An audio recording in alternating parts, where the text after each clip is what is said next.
Extra Session with Kiko Malikdam. Extra Session tackles everything about the world of sports, especially the one close to the host's heart. Basketball. Updates, discussions, clarifications, name it, Extra Session has it. Tuwing Monday, free to listen at www.guerrillapodcast.com.ph. A Guerrilla Podcast Syndicate production.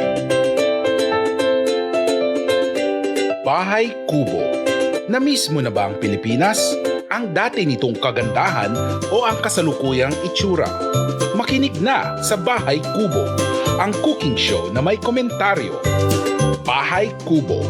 Bahala si Master Jojo sa pagluluto at komentaryo. Pero bahala na kayo sa sahog nyo. Bahay Kubo. May mapupulot ka dito. Kasama ang komentaristang mahilig lang magluto, si Master Jojo.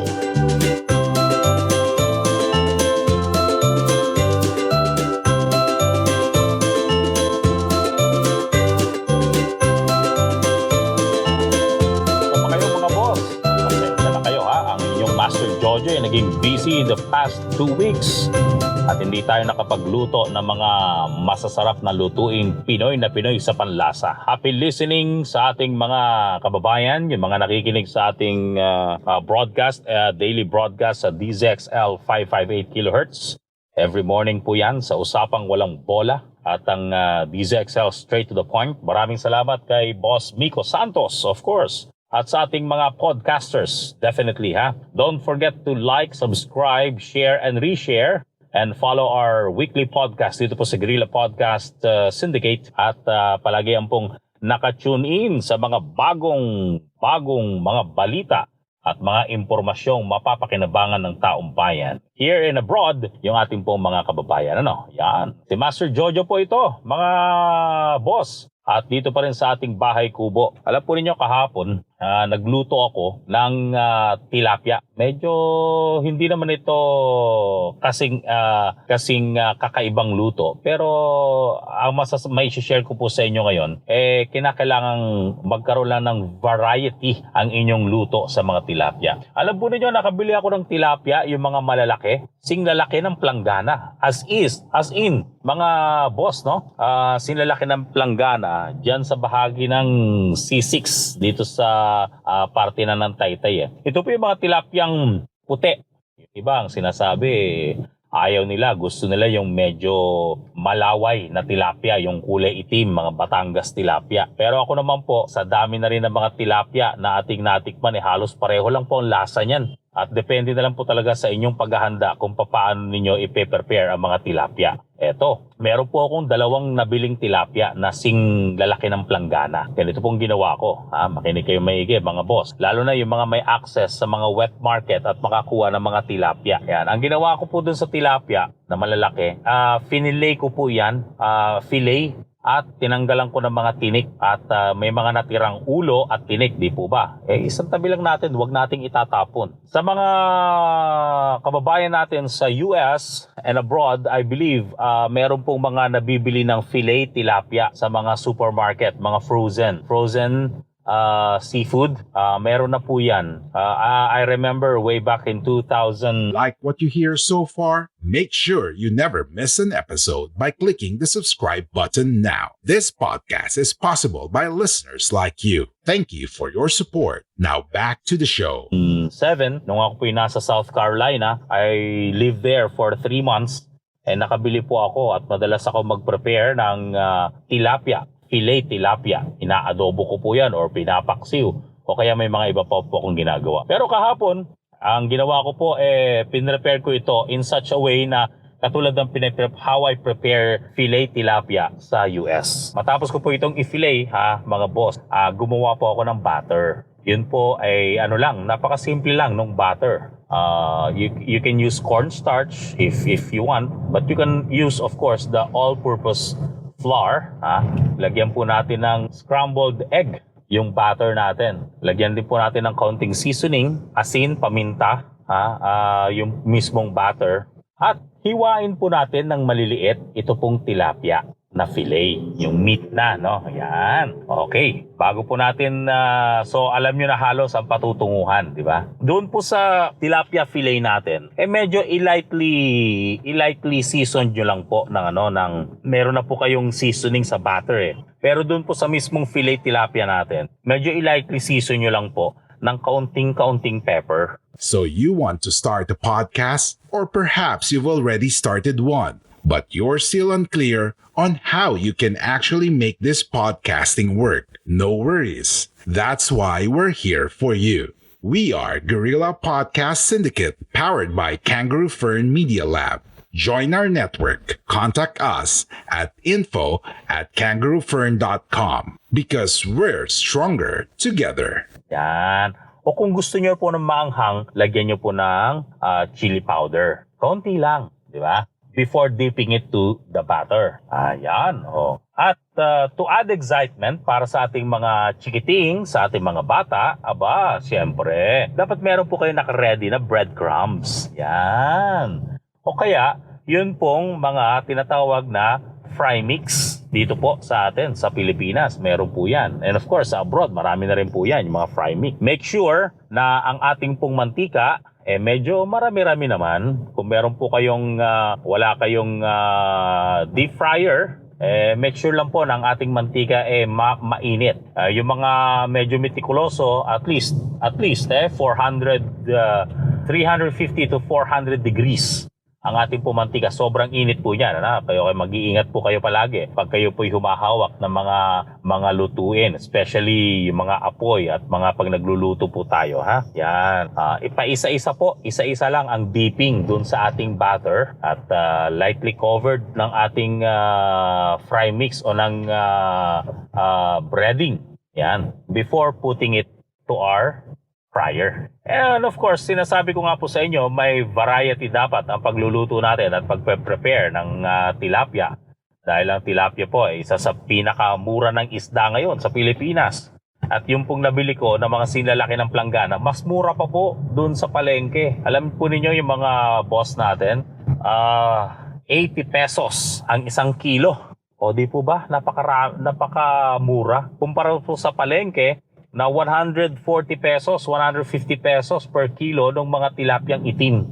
Yung mga sinasabi pong galing Batangas. Which is, ang nagugustuhan nila ay yung lansa.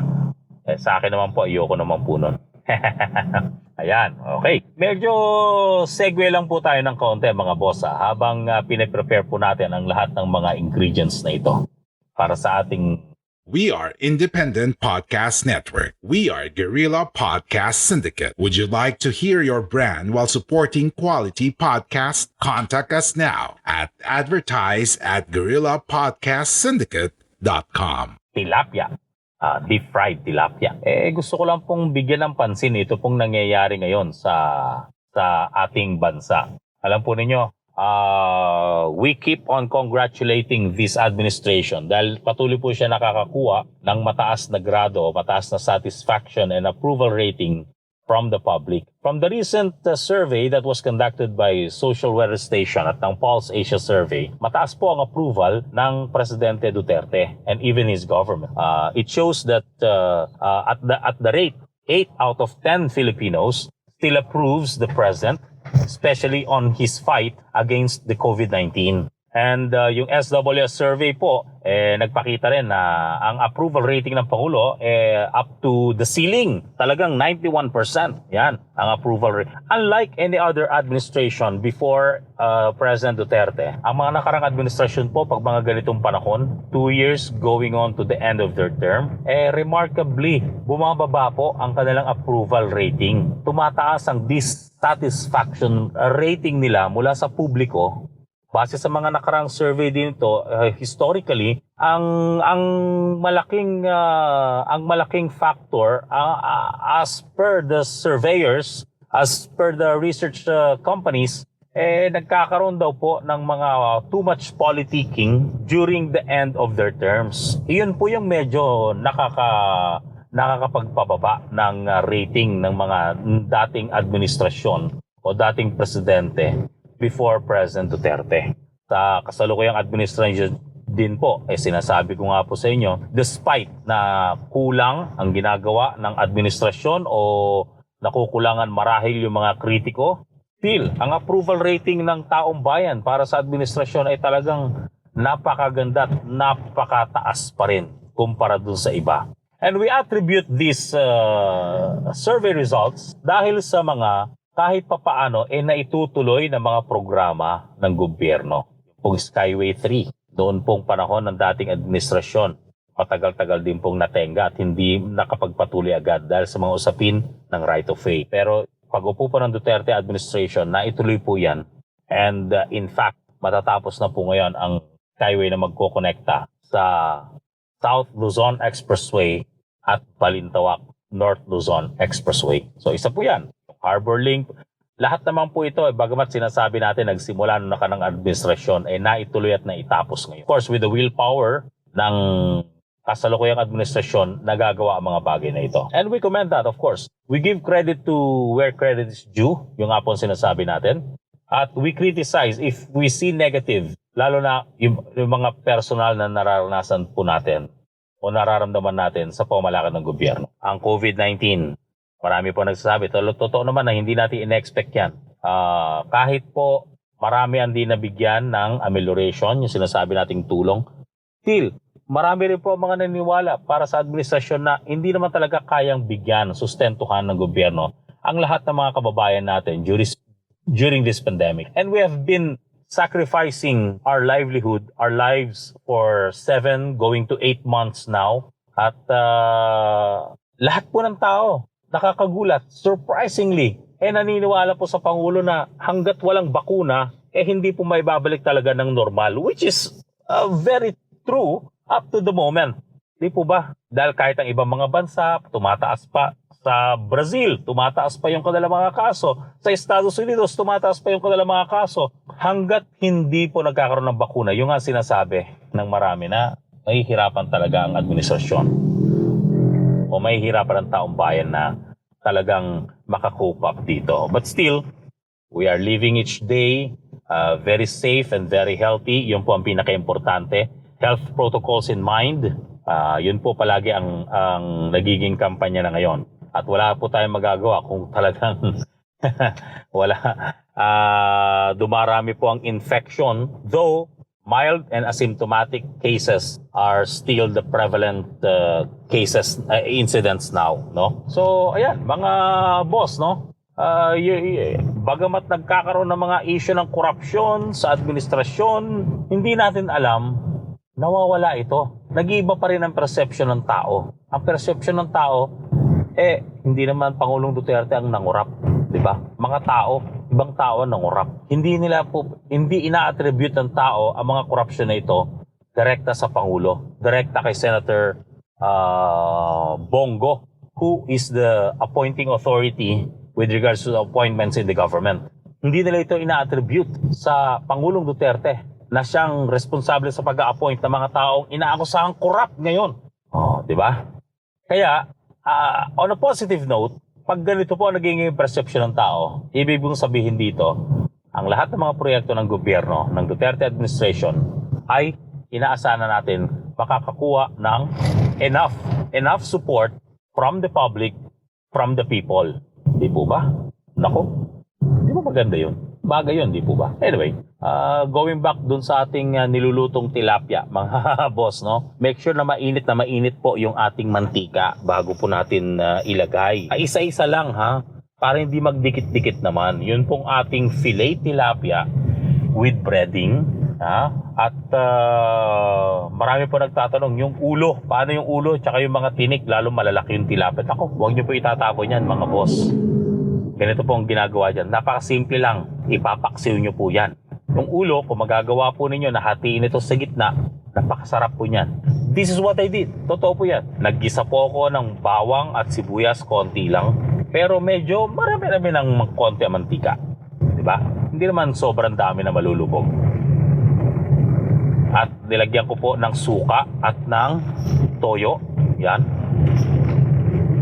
Yan. At hanggang maluto po yung suka, tsaka ko po nilagay yung tilapia. Yung pong ulo at yung mga tinik na hinate. Yung pong pinanggalingan nung fillet natin. Total, di ba sabi ko po sa inyo, malalaki yung mga tilapia na nabili ko. Yan, di ba? Naku, masarap po yan. I-try po ninyo. And I'm sure, bukod sa meron na kayong sabaw, abay pag kinain nyo po yung mismong fillet tilapia na deep fried, ba? Sigurado ko sa inyo, mapapawaw po kayo. Yan ang isa talaga namang lutong Pinoy na medyo kung kayo po'y nagsasawa na sa mga fried chicken o mga fried pork, maiba lang tayo ng konti, di ba? Sa ating mga kababayan na walang access po sa tilapia, and of course, meron po dyan mga cream dory na fillet na sa mga supermarket, mga frozen na. Pwede po yan. Lightly butter lang po yan. Fish fillet po ang tawag niya. Yan. Ang ating pong sausawan, napakasimple lang po ng inyong Master Jojo. Ang sausawan ko, ako ang gustong-gusto ko lang is sukang maanghang. Siyempre sa mga bata, ketchup. Nako, maraming salamat po, Panginoon. Maraming salamat po mga boss ha. Don't forget to like, subscribe, follow, and share and reshare our weekly podcast dito po sa Guerrilla Podcast Syndicate Philippines. Muli po, dito po ang Bahay Kubo with Master Jojo. Hanggang next week ha. Magsama-sama po tayo. Stay safe mga boss. God bless you all. Thank you for listening. Make sure to visit our website at www.guerrillapodcastsyndicate.com where you can subscribe to the show in Apple Podcasts, Google Podcasts, Spotify, Stitcher, or via RSS, so you'll never miss a show. While you're at it, if you found value in this show, rate and review this podcast and share it with your friends. You can also join the conversation with Guerrillas RV on Facebook, Twitter, and Instagram. Please consider on making a donation to help us keep making the podcast you love. If you have any questions, feel free to reach out to us. A Guerrilla Podcast Syndicate production.